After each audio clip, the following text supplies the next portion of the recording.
হাড় ক্ষয়, এই হাড় ক্ষয় হাঁটুর ক্ষেত্রেও এই জায়গায় সত্যি কি হাড় ক্ষয়, মানে হাড়েই কি ক্ষয়টা হয়, নাকি হাঁটু ব্যথা বা আর্থারাইটিসটা অন্য বিষয়, সেটা আমাদেরকে বোঝানোর জন্য আপনারা এইভাবে বলেন? না, হাঁটুতে ওপরে একটা হাড় থাকে ফিমার বোন থাকে, নিচে আর একটা হাড় থাকে যার নাম টিবিয়া। এই ফিমার আর টিবিয়া আর সামনে মালাই চাকি, চাঁদমালার মতন যেই হাড়টা, এই তিনটে হাড় মিলিয়ে তৈরি হয় নি জয়েন্ট।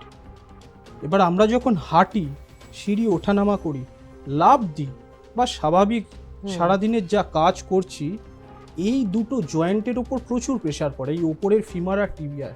তো প্রেশার পড়তে পড়তে 40 বছর 50 বছর ঠিক আছে, মানে 50 বছর ধরে এই হাঁটু প্রেশার নিচ্ছে, কাজ করছে।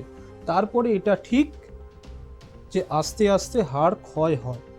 হ্যাঁ, আচ্ছা, একদম এইটা একদম মানে এক্সরেতেও বোঝা যাবে। একটা সাধারণ এক্সরে করলেও আমি আমার রোগীকে দেখিয়ে দিই যে আপনার এখানে এখানে ফাঁকা যে জায়গাটা, এই বিষয়টা একদমই ইনফেকশন হচ্ছে বা নানানভাবে আর্থারাইটিস হচ্ছে, যা কিছু হতে পারে হাঁটুতে, এটা হয়, ক্ষয় হয়, নানান কারণেই ক্ষয় হয়। ক্ষয়ের অনেকগুলো কারণ হতে পারে। আচ্ছা।